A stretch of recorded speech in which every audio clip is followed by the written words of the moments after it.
خب اینجاست که شهید مزاری راهکار ارائه میدهد که شما بهتر از من میدانید. راهکارش این بوده که ما زمانی احساس میکنیم که این هویت احیا شده که به لحاظ تعداد نفوس ما در حاکمیت افغانستان و اداره کلان کشور سهم بگیریم. این خواست آقای مزاری بود.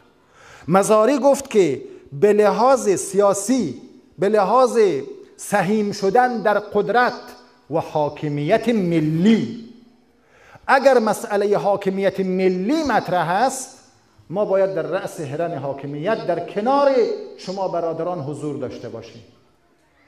چرا از ما پادو میخواهید بسازید؟ چرا از ما بارکش میخواهید بسازید؟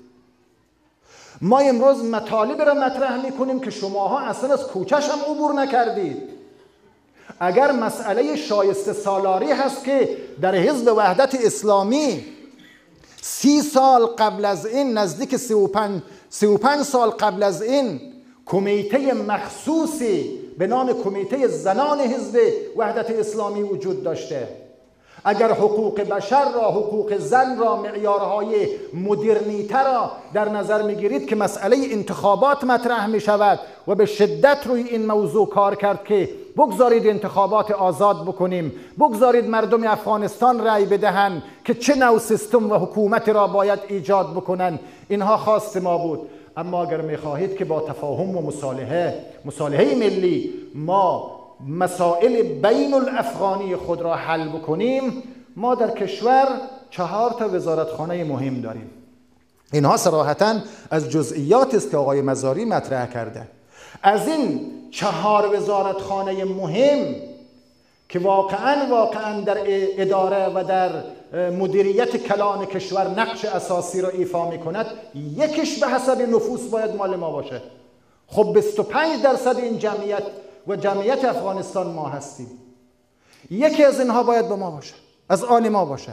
یک وزارتخانه مهم کلیدی باید به دست ما باشه. من خوب به خاطر دارم که در زمان ریاست جمهوری مرحوم آقای ربانی ما یک وزارتخانه داشتیم به نام وزارت امنیت و اونجا بود که شهید مزاری کسی را معرفی کرد، بعد با کمال تأسف مرحوم آقای ربانی وزارتخانه را منحل کرد به خاطر که وزیرش این آقا نباشه. یک وزارتخانه را منحل کرد. کی وزارتخانه کلیدی چرا در دست ایشان باشه؟ خب عنایت میکنید وقتی که باب تفاهم و تعامل و همگرایی و همزیستی بسته می شود، نوبت به چه چیزی می رسد؟ به خشونت، به حذفگرایی و حذف کردن و جنگ که تا امروز هم ادامه داره.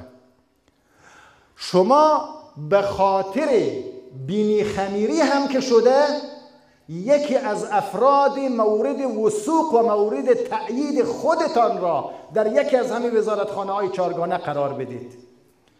ما که میدانیم از آدرس مردم ما شما خیلی پادو دارید.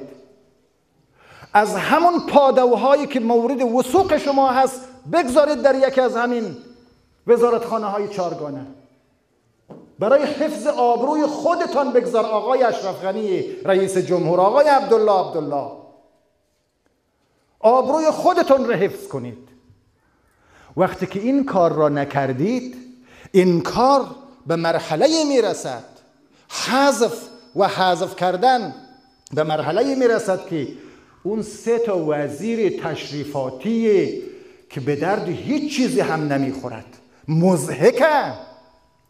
ما تمام این مسائل را در ترازوی شخصیت مزاری میخواهیم وزن کنیم، نه در ترازوی شخصیت کسانی که یا نهان سیلی زنان یا آشکار کاسه پست گدایی ها شدن. ما یک معیار داریم، یک ترازو داریم، اون ترازو و معیار مزاری بزرگه. ما تمام این حوادث را در اون ترازو وزن میکنیم و اون وقت قضاوت میکنیم و داوری میکنیم و فریاد میزنیم و دادها و فریادهای ما را هم حمله بر دشمنی نکنید. زعمای سیاسی ما دشمن شما نیستیم، ما مردم شما هستیم، ما قاعده های اون جامعه ایم.